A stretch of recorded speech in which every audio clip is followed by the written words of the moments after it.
साथियों नमस्कार, मैं आर के अमोल अमोल 24 चैनल पर आपका हार्दिक स्वागत है। आज आपसे बलिया शहर के पास सागरपाली गांव में तेल का भंडार मिलने के संबंध में चर्चा करूं। बलिया एक बहुत ही उपेक्षित, पिछड़ा और शासन के केंद्र बिंदु लखनऊ से 400 किलोमीटर की दूरी पर स्थित है। यह स्पष्ट है कि जो जगह शासन के केंद्र बिंदु से बहुत दूर होती है उसका विकास बहुत बाधित होता है या धीरे होता है या नहीं भी होता। वैसी स्थिति बलिया की है। क्योंकि बलिया बिहार का बॉर्डर है और वहाँ से 50 किलोमीटर के अंदर ही जो है बिहार का बॉर्डर आ जाता है, छपरा जिले का या अन्य स्थान। ऐसी स्थिति में बलिया का विकास कतई नहीं होना है और न हुआ है, जबकि चंद्रशेखर जी जैसे जुझारू नेता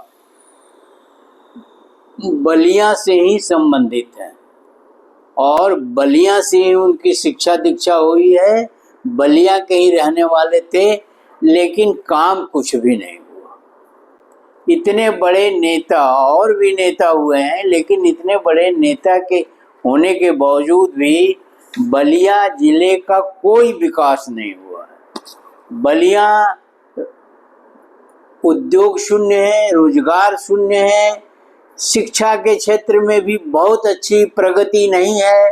पहले कुछ थी लेकिन अब बिल्कुल ही नहीं है। ऐसी स्थिति में वहाँ तेल के भंडार मिलने की संभावना एक बहुत बड़ी बात है। विकास की लहर बलिया में कतई नहीं है। बातचीत करने का लहजा बलिया वालों का एक अपना लहजा है। भोजपुरी भाषा वहाँ बोली जाती है और खुल के बोली जाती है, और घर में भी, बाहर भी, स्कूल में भी, सभा में भी, सोसाइटी में, हर जगह भोजपुरी भाषा में ही बात की जाती है। भोजपुरी भाषा का कितना भविष्य है आप अच्छी तरह जानते हैं।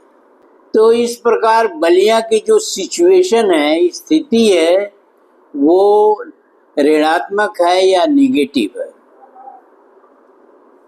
अब वहाँ विकास कैसे हो? एक साइकोलॉजी, मनोविज्ञान बताएं कि जो शासन के केंद्र बिंदु से जो स्थान जितना दूर होता है उतना ही उसका अत्याचार होता है उस पर।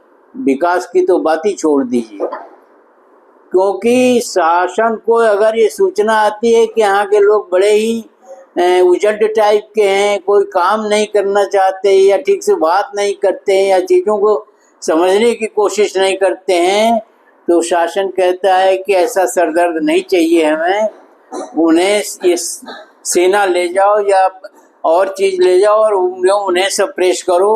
और वर्तमान में भी बलिया में कोई सुधार नहीं है।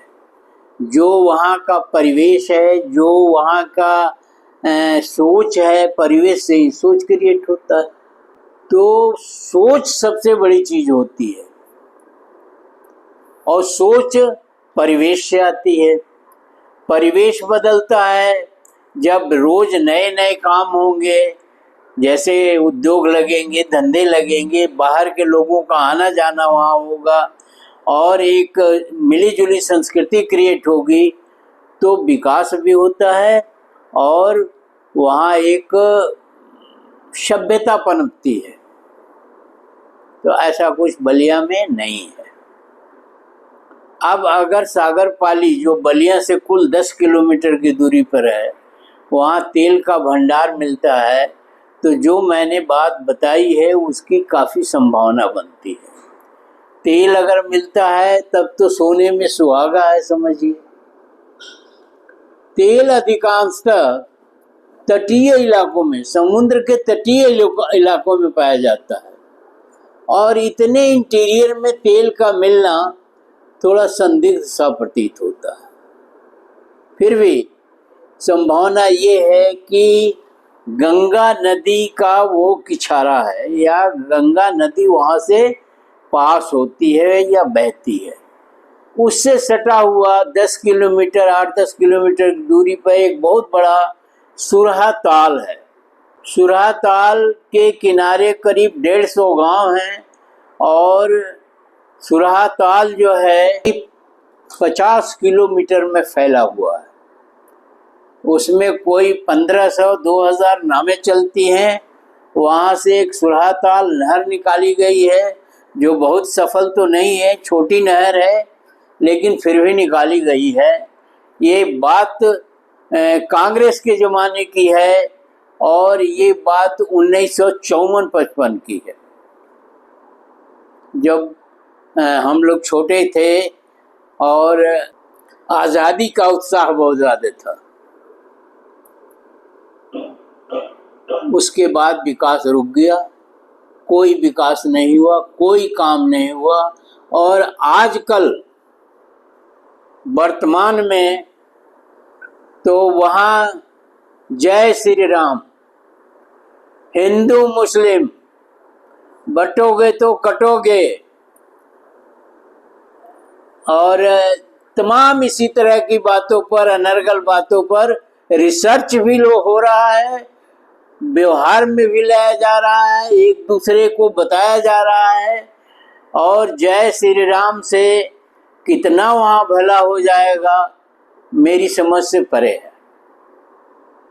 तो वहाँ की जो अनपढ़ गंवार जनता है वो जय श्री राम बोलने के या कुछ इसी तरह के भावनात्मक चीज़ों के पीछे जो है वो दौड़ती रहती है और उनकी कोई मांग नहीं है कि यहाँ उद्योग लगे या यहाँ इसका डेवलपमेंट हो या अच्छे स्कूल खुले या अच्छी सड़कें बने या कुछ अच्छा इसी तरह का कार्य हो। तो बलिया है और बलिया के लोगों को बलियाटिक कहते हैं। टिक मतलब टोटली इग्नोरेंस ऑफ कल्चर।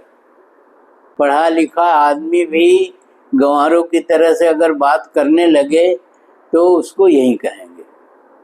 बड़ी खुशी की बात है, बड़ी हर्ष की बात है कि बलिया जो एक सुदूर पूर्व में बसा हुआ जिला है उत्तर प्रदेश का, वहाँ कुदरत ने कृपा करी है कि वहाँ तेल का भंडार दिया है। ये राजनीतिक लोगों की वजह से नहीं, कुदरत की वजह से अगर वहाँ ये प्रोजेक्ट सफल हो जाता है तो बलिया का काया पलट हो जाएगा, बलिया का नाम हो जाएगा। ये भी खुशी है कि वहाँ काम हो रहा है। ये प्रोजेक्ट ONGC का है, ये सेंट्रल गवर्नमेंट का है या एक निगम का है और तेल की समस्या देश के सामने है। तो सुरहा ताल की वजह से या गंगा नदी के दोनों के बीच में यह स्थान है तो तेल की संभावना हो सकती है। और बिना संभावना की ONGC जैसा सुदृढ़ संगठन खुदाई नहीं कराएगा और नहीं वो कहते हो 90% हम उम्मीद करते हैं कि तेल का भंडार वहाँ है और मिलेगा और उस पर काम होगा और बलिया जैसे ज़िले का काया पलट होगा। तो बलिया से सटा देवरिया है, बलिया से सटा गाजीपुर है, बलिया से सटा बिहार का भी इलाका है।